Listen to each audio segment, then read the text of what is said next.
So, welcome to our week 13 of our non-dangerous goods, Seamanship 3. So, for our lesson for today, the damage to control the space during the cargo operation. This is our second to the last topic. So, as we all know that we need to maintain the good standing of the cargo. So, by maintaining the good standing of the cargo, we should check first the temperature, and for some commodities may be affected by the temperature fluctuations kapag pabago-bago yung ating temperature. So that may cause a condensation or accelerate deterioration. So for the extreme temperatures, it may shorten the shelf life or the good standing or the good packaging of every commodity in which its chemical compositions may be affected. Kaya sabi nga natin, in order to maintain or contain the uh, every cargo, dapat alam natin kung ano yung exact temperature niya para maiwasan natin yung deterioration or yung pagkasira ng isang kargamento. So in order for us to understand, due to mainly moisture or for the rain or fresh water or salt water man yan, it may cause sweat, no? Yung pinaka kapag yung metal, as we all know that the vessel is made up of metal, no? Kapag ito ay nanggaling sa isang malamig na lugar and then tendency pupunta sa isang mainit na lugar, no? Magkakaroon ng moisture or magkakaroon ng sweat, and it can produce a rust or discoloration of the metal material. So producing red discoloration, and in some circumstances in heavy pitting, the moisture cause that may be or may it can maybe rust or leakage in other packaging like a green timber, the damage, and when the rain, syempre yung rain natin, it has a properties of a salt, no? When in a shore, or if the openings is bukas, yung ating hatches, no? Or even the ventilation. Ayun yung mga nagiging cause ng damage ng ating cargo sa ating space, no? Kaya yung uh, loob ng ating spaces is nagkakaroon ng damage due to these circumstances. And the damage caused by the lift transfer, no, nagkakaroon din tayo ng damage cause in which the lowering of slings or draft of cargo is too fast. So, masyado mahigpit onto already in stowage may be responsible for stowage and goes undetected until it's discharged. Similarly, forcefully dragging the cargo in what cargo out that is wedged by other cargo and even overstowed, yung sobra din sa pagkakapatong-patong ng cargo, nagkakaroon din ng damage, and that may also a another source of damage at the time of the discharge.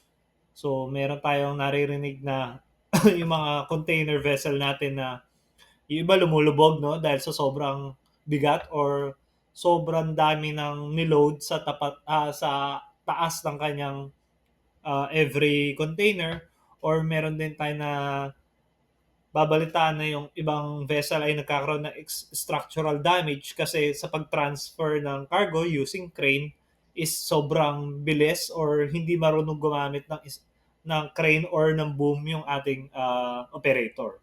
So doon nagkakaroon ng damage yung ating cargo during operation. And also, pagdating naman sa mga tanker vessel, no, nagkakaroon din tayo ng damage due to the high load rate, no. So, high loading rates, the terminal must be prepared for the stop operation if the officer in charge of the ship is concerned about the deviation of the agreed plan. So, sa mga hindi familiar sa deviation, so deviation is a magnetic interference unique to the vessel itself. So, we use this term deviation to describe the effect of interference from magnetic fields kasi ang vessel natin is made up of a material.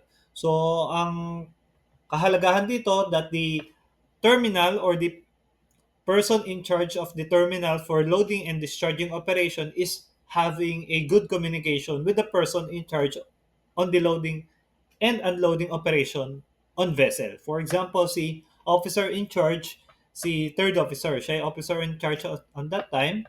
So si third officer is siya yung responsible from 8 to 12 operation. So dapat siya yung kung sa duty niya matapat, no, when he wanted to increase or decrease the rate of the loading operation, dapat makikipag-coordinate siya doon sa port terminal. Kasi dapat aware yung port terminal na mag increase kayo or magde-decrease kayo ng rate sa barko. Kung ang pinag-uusapan natin ay loading and discharging operation if we are in a tanker vessel. No, kasi para hindi sila mabibigla na ba't nagkaroon ng discrepancies or nabago yung rate, para aware sila at ma-prepare nila yung side nila, yung terminal nila.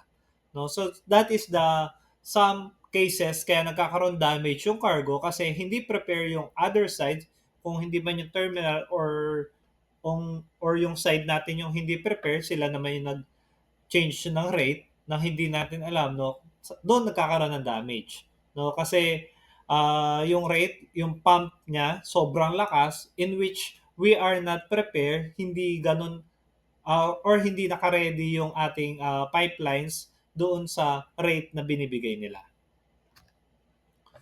And also, damage to cargo space during cargo operation, asymmetric cargo that can have a ballast distribution, heavy cargo poured into a cargo space at one end to the hold piles up. No, ito yung tinatawag natin na yung pato-pato na uh, container. So, in the lateral pressure acting the transverse bulkhead increases the since it is not a cancelled out or towing cargo asymmetrically causes twisting or warping of the hull girder. No, so kung mapapansin nyo on the video, nagkakaroon ng stress on the middle part kasi sobrang bigat on both ends of the vessel. No, so kaya ang stresses, magkakaroon ng bend yung ating cargo. So in that case, if we are aware that vessel is capable of holding in this kind of tons lang, huwag tayong mag-load na mag-load kasi ang tendency kaya tayo naglo-load ng madami sa isang biyahe para makatipid, para magkaroon ng mas mataas na income pagdating sa vessel. But we are neglecting the possibility na pwedeng magkaroon ng damage yung vessel natin at pwedeng magkaroon ng structural damage, pwedeng magkaroon ng uh, isang bagay na pwedeng masira yung vessel natin at pwedeng hindi tayo makakapag-operate. And with that, kasi syempre kapag nakapag-deal tayo na mas mababang presyo dahil mas marami tayo na karga, mas matutuwa yung company. But we always remember na if kaya ba ng vessel natin mag-hold ng ganong kabigat na kargamento. And also, in a weather condition, the master shall inspect the cargo during the navigation if practicable. As we all know that the captain is the overall in command, but he can delegate the chief officer to check the for inspection. He can delegate the chief officer to check the compartments or all the spaces on board. So just to have a weather conditions and advise if the company damage has occurred and possible if there's a temporary repairs on the ship, staff either for the hull fittings or the cargo containers must be attended at the ship staff as soon as possible, no? Because syempre baka mamaya meron structural damage tapos dadaan tayo sa isang lugar na merong hindi magandang weather condition, mas lalong magkakaroon ng damage yung vessel natin. Imbis na maagapan natin yung sira, lalong lalaki. No? Kasi we cannot control the weather, but we can control the damage of the vessel. So in heavy weather, the ship is subject to heavy strain or stresses kasi hindi lang naman yung, for example, yung ulan. No? So we also consider the currents and the waves of the ocean. So it is also a external forces that can stress the vessel and you can experience by the ship by hugging, sagging, pounding, and pooping. So in that case, if the vessel meet the weather, precautionary measures must be always put into effect. So, ano ba yung mga areas na dapat nating i-check? So, to check and double check necessary all the lashings of the cargo deck or all cargo lashings on the deck. Dapat lagi natin i-check kung naka-properly lash ba kapag tayo dadaan sa isang lugar na kung saan ay hindi maganda yung weather. We always double check the lashings of the cargo on deck. Kasi pag natanggal yung lashing, pwede magkaroon ng structural damage, pwede pwede rin mag-overboard yung ating uh, mga hindi naka-lashings doon sa deck natin. Also, batten down all the hatches and manholes. Isarado natin. Tighten all the lifeboat grips, yung mga securing point ng ating lifeboat. I-make sure natin na naka-tighten up siya, hindi siya naka-loose. And also, remove all the ventilation heads, plugs, and ports to fit the covers in them. Also, clear the gears are loose gear from the decks, no? And make quite sure that the all derricks are secured. Kasi pwedeng gumalaw yung ating crane or derricks. So, dapat naka-secured yung hook niya. So, make sure that the hook is lash on the parts of the vessel. So, kung mapapansin nyo, yung hook natin dapat naka-hook siya doon sa mismong parts ng vessel. Hindi pwede doon sa ilalash nyo yung hook ng crane natin sa isang bagay na gumagalaw din. So, dapat doon din mismo sa part ng vessel hook yung ating crane. Just for example, doon sa main deck, sa pinaka tinatapakan natin, merong hook doon or meron doon talagang designated place kung saan mo ihuhook yung ating crane or or ang ating derricks. So, the general layout of the cargo for a bulk carrier. So, yung mga layout na yan, makikita nyo yan sa accommodation, sa mga alleyways, no? Nakaka-post yan, yung general arrangement of the vessel, and also including the general layout of the cargo from the oil tanker.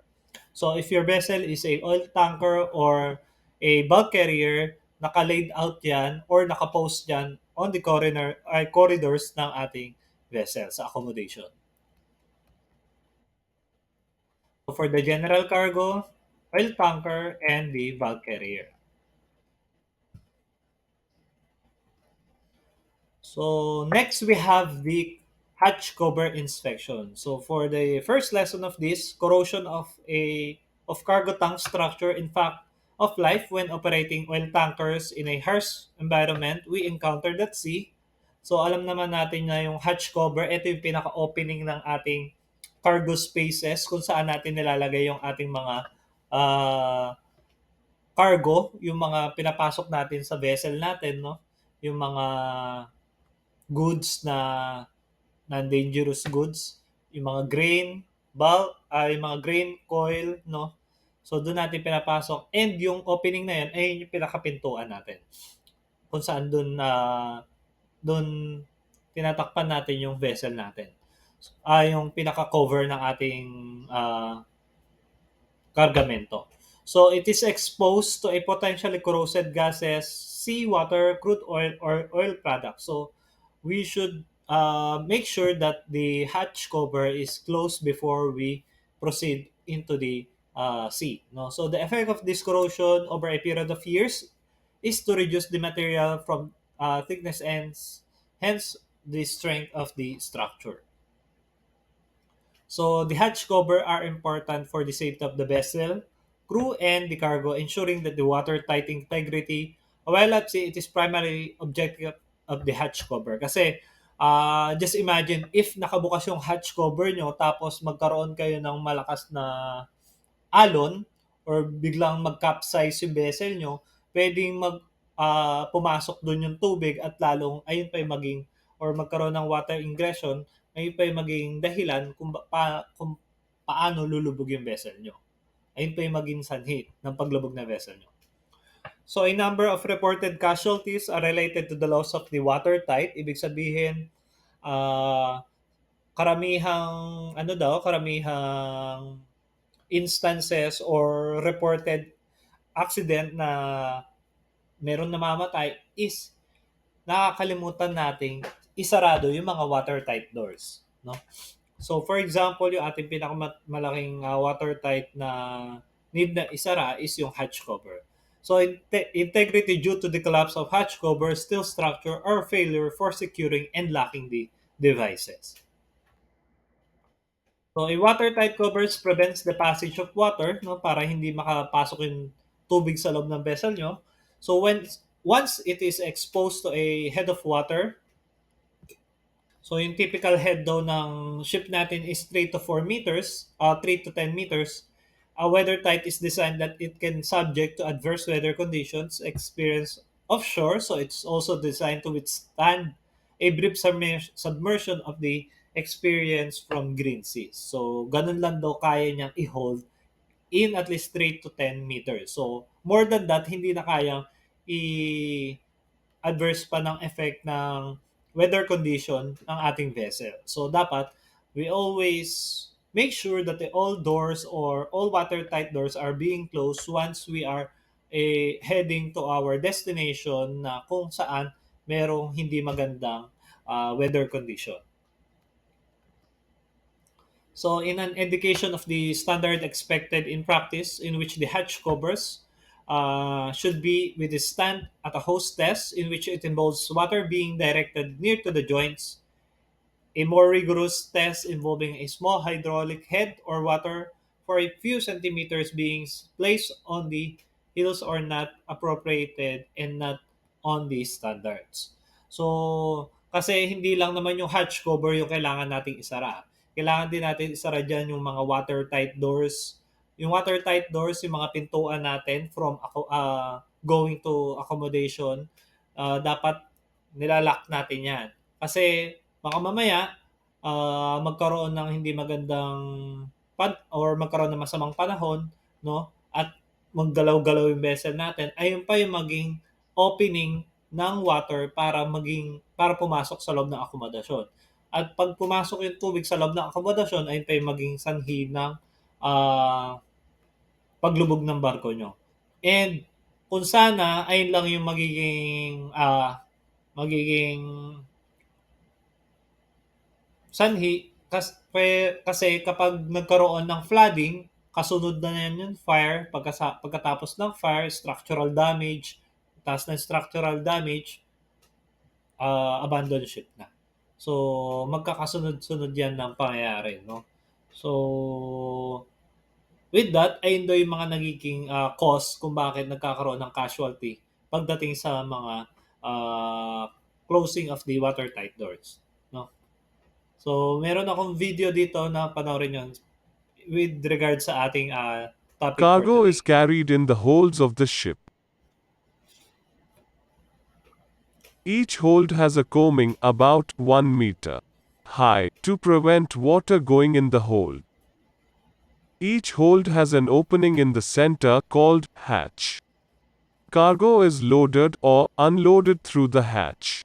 Hatch cover is a steel So, platform kung that makes makikita the nyo na hatch a meron tayong hatch weather-tight cover dyan, ayun yung compartment. sinasabi ko sa inyo na hatch cover na dapat The hatch isara covers natin are when we are operated either sailing mechanically para or makita nila na, hydraulically. hindi para The makita na, opening and para bago closing tayo of hatch covers on ships are maglayag, no, done by the ship's nakasarado crew siya. under the Kasi makikita supervision rin of yan a ni captain sa responsible bridge, no, officer. kapag hindi natin nasarado When the ng mabuti yung hatches are ating mga open, hatch no person covers. should stand on top of the coaming or pass or work under a suspended load. On general cargo ships, holds are divided into two sections vertically, the upper section being called the 'tween deck and the lower section being known as the lower hold. Bulk cargo ships have undivided single holds and usually have ballast tanks in the wings, tanks on either side of the central hold and at the bottom called double bottom tanks. Types of hatch covers. 1. MacGregor steel hatch covers. Most ships are now fitted with steel hatch covers running on rollers and having direct securing arrangement. MacGregor hatch covers are now used extensively for weather deck hatches. They consist of portable sections of steel-plated covers connected to one another and can easily be rolled into or out of position.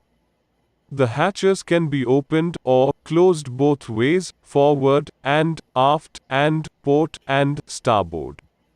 Opening and closing of hatch covers can be either by a wire pulling mechanism or hydraulically operated. 2. Conventional type. Covers are mounted on eccentric rollers which can be made to lift when the hatch is required to be rolled along the trackway. The axles of these rollers are so adjusted that when the hatch is in the closed position, the weight is no longer borne by them. The packing fits tightly on the compression bar on the coaming and makes the hatch weather tight. The ship is then prepared for sea by securing cross wedges and side cleats. Hatch covers are secured by these locking devices to prevent them moving accidentally. 3. Lift on or lift off hatch covers. Cellular container vessels have several lift on or lift off hatch covers. Since they have wide hatchways, the hatch covers have to be of size and weight which can be lifted by the shore gantry cranes. Hatch covers are strengthened to carry containers on deck. Hatch covers, main areas of concern. The main areas of concern are the rubber seals and compression bar. These two parts should be regularly inspected. The aging of the rubber seal cannot be prevented, but by following recommended service procedures, its efficiency can be extended. Careless painting of channels can cause hard spots, and rust scale should not be allowed to form underneath the rubber packing. If packing is to be renewed, it is essential that the whole strip should be replaced, because otherwise there will be a lack of uniformity between the compression strength of each piece. Poorly maintained rubber seals are frequently the cause of water ingress, and every effort should be made to ensure that the seals are carefully inspected at every opportunity to establish that there is a satisfactory compression of the rubber to the compression bar. Good compression bars are as necessary as good rubber seals. Causes of damage to compression bars are from cargo moving in and out of holds, damages from cargo runner wire or slings, and corrosion. Steel hatch covers have been designed so that water drains away through the drain valve. It is important to ensure that the drain is kept free and clean to prevent water ingress and corrosion. Trackways should be kept clean, especially after loading bulk cargoes, to avoid the drain holes from getting blocked.